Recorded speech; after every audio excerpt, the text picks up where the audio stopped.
മാത്രല്ല എന്താ പറയാ, ഈ റോഡിനെതിരെയാണ് ശക്തമായ സമരം നടത്തുന്നത് കേട്ടോ. നിങ്ങൾ നോക്കുകയാണ് ഇതെങ്ങനെ നടത്താതിരിക്കുക. ഈ വണ്ടിക്കാർ നോക്കുകയാണ് പാവങ്ങളല്ല, എത്ര ബുദ്ധിമുട്ടുണ്ട്. നിങ്ങൾ അവസ്ഥ ആലോചിച്ചോ. കർണാടക വണ്ടിക്കാർ പോണേ, എന്താണ് ഇവിടുത്തെ ഒരു അവസ്ഥ അറിയോ? ചമ്പ്രവട്ട ഏത് വകുപ്പിന്റെ കീഴിലാണ് ഇത് പെടുന്നത്? ഓരെന്ത് ചെയ്യണോ, അത് ശരിയാക്കി കൊടുക്കണോ?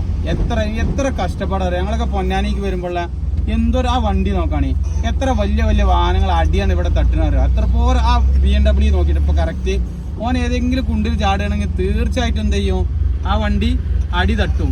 അപ്പൊ ആ കുണ്ടിൽ കേച്ചിലായി പോകുന്നതാണ്.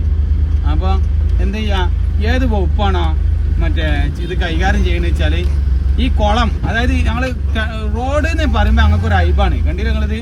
റോഡ് എന്ന് പറയാൻ ഐബുണ്ട്. സത്യം വസ്ത്രത്തരാണ് നമുക്ക്. മലപ്പുറം ജില്ലയിൽ ഇങ്ങനത്തെ റോഡ് ഉണ്ട് എന്ന് പറയാൻ നമുക്ക് വസ്ത്രത്തരാണ് നമ്മളെ സംബന്ധിച്ചിടത്തോളം.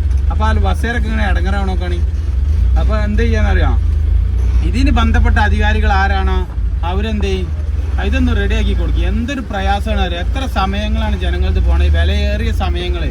അപ്പൊ യൂത്ത് കോൺഗ്രസ് അതേപോലെ തന്നെ മറ്റുള്ള സംഘടനകളൊക്കെ എന്ത് ചെയ്തിട്ടുണ്ട്, ഇതിനെതിരെ ശക്തമായിട്ട് മുന്നിൽ വന്നിട്ടുണ്ട്. അപ്പൊ ആർക്കായാലും അതിന്റെ പൂർണ്ണ പിന്തുണ നമ്മൾ അറിയിക്കണേ. കാരണം വെച്ചാൽ ഒരുപാട് കാലം മുന്നേ നമ്മൾ ഈ വീഡിയോ ചെയ്തിട്ടുണ്ട്.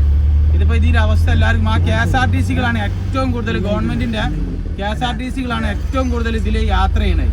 അപ്പൊ അതിന്റെ പ്രയാസം എത്രത്തോളം ഉണ്ടാവും മനസ്സിലാക്കി നോക്കുകയാണ്. വണ്ടികളെ വരണ നോക്കുകയാണ്, വണ്ടികൾ അവരെ പറഞ്ഞിട്ട് കാര്യമില്ല, അവർ റോങ് സൈഡിൽ വരുള്ളൂ. കാരണം എന്താ പറയുക, അവിടെ അപ്പുറത്ത് ഫുള്ള് കുളമാണ്, റോഡ് എന്ന് പറയാനില്ല കുളം.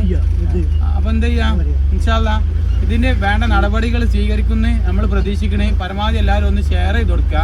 എന്താ പറയുക, മന്ത്രിമാരാരെങ്കിലും കാണുകയാണെങ്കിൽ കണ്ടോട്ടെ, പാവങ്ങളല്ല അവർ വെറുതെ ഇങ്ങനെ പെരിയിരുന്നിട്ട് കാര്യം. എങ്ങനത്തെ കാര്യങ്ങളൊക്കെ എന്ത് ചെയ്യണം, ശ്രദ്ധിച്ചിട്ട് കൈകാര്യം ചെയ്യാൻ പറ്റണം. നല്ല ഉദ്യോഗസ്ഥന്മാരെന്ത് ചെയ്യണം, ഇത് ഒന്ന് റെഡിയാക്കി കൊടുക്കണം. ഓരോ പറയിപ്പിക്കരുത്, മന്ത്രിമാരെ പറയിപ്പിക്കേണ്ട അവസ്ഥയ്ക്ക് വരരുത്. ഫണ്ടുകൾ കാര്യങ്ങൾ ഇല്ലെങ്കിൽ പാവപ്പെട്ട ജനങ്ങളുടെ അടുത്ത് നിന്ന് പിരിച്ചിട്ട് എന്ത് ചെയ്യണം, ഇത് ചെയ്തു കൊടുക്കണം എന്ന് വളരെ മാന്യമായി അഭ്യർത്ഥിക്കണം.